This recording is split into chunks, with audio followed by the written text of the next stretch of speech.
श्री स्वामी समर्थ. दत्त संप्रदायात झालेल्या अनेक सत्पुरुषांपैकी अतिशय प्रसिद्ध नाव. आज महाराष्ट्रातल्या जवळपास प्रत्येक शहरात स्वामी समर्थांचे मठ आपल्याला बघायला मिळतात. मुंबईत देखील गिरगावातील कांदेवाडीचा मठ, दादरचा स्वामी समर्थांचा मठ, चेंबूरचा स्वामी समर्थ पादुका मठ हे आपल्याला माहितीच आहेत. फक्त स्वामी समर्थच नाही तर त्यांच्या शिष्यांचे देखील मठ प्रसिद्ध आहेत.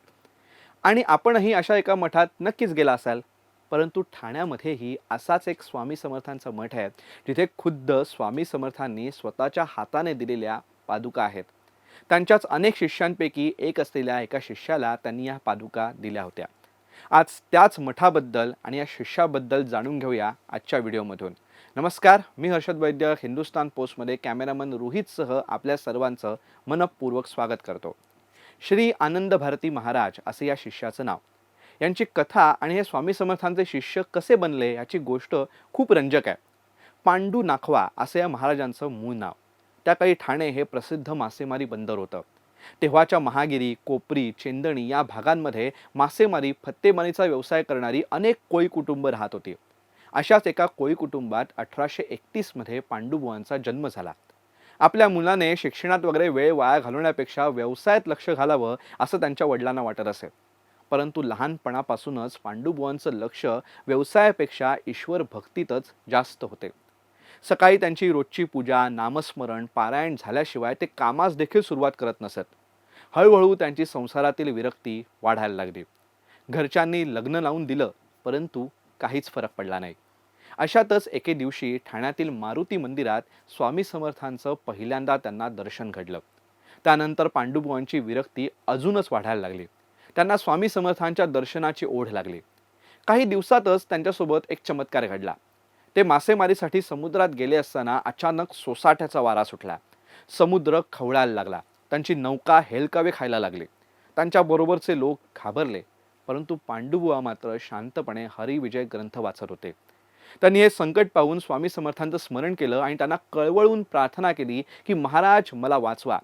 या संकटातून वाचवले तर आयुष्यभर तुमची सेवा यापेक्षा काहीच दुसरं करणार नाही, अशी कळवळून प्रार्थना त्यांनी केली. आणि अचानक चमत्कार झाला. समुद्र हळूहळू शांत झाला आणि पांडुबुवा आणि त्यांचे सहकारी सुखरूप परत आले. इकडे अक्कलकोटात देखील चमत्कार झाला. समर्थ बसले होते आणि अचानक ते ओरडले, अरे तो बघा, तो पांडू समुद्रात बुडाला.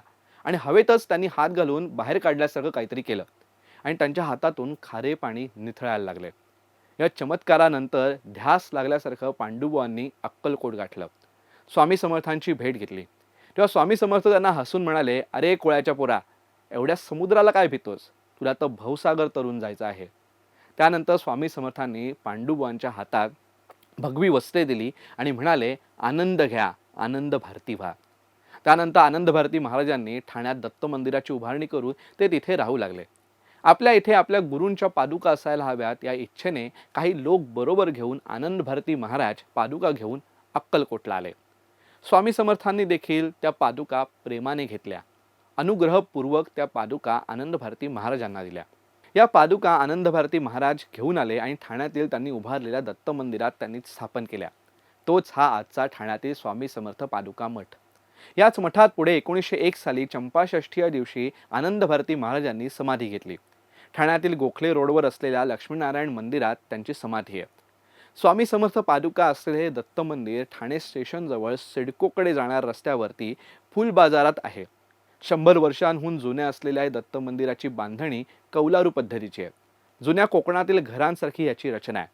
गाभाऱ्यात आनंद भारती महाराजांनी स्थापन केलेली दत्तमूर्ती आहे. मूर्तीसमोर एका पितळी पेटीत स्वामी समर्थांनी स्वहस्ते दिलेल्या मूळ पादुका आहेत. याचबरोबर मंदिरात आनंद भारती महाराजांनी स्थापन केलेली मारुतीची, शीतला देवीची आणि विठ्ठल रखुमाईची मूर्ती आहे. 125 वर्षांहून जास्त इतिहास असलेले दत्त मंदिर आजही त्या पाऊलखुणात जपत उभे आहे. तेव्हा ठाण्यात गेलात तर या मंदिराला भेट द्यायला अजिबात विसरू नका. आणि ही माहिती आवडली असल्यास हिंदुस्तान पोस्ट यूट्यूब चॅनलला सबस्क्राईब करा आणि फेसबुक पेजला लाईक, फॉलो करायला विसरू नका. धन्यवाद.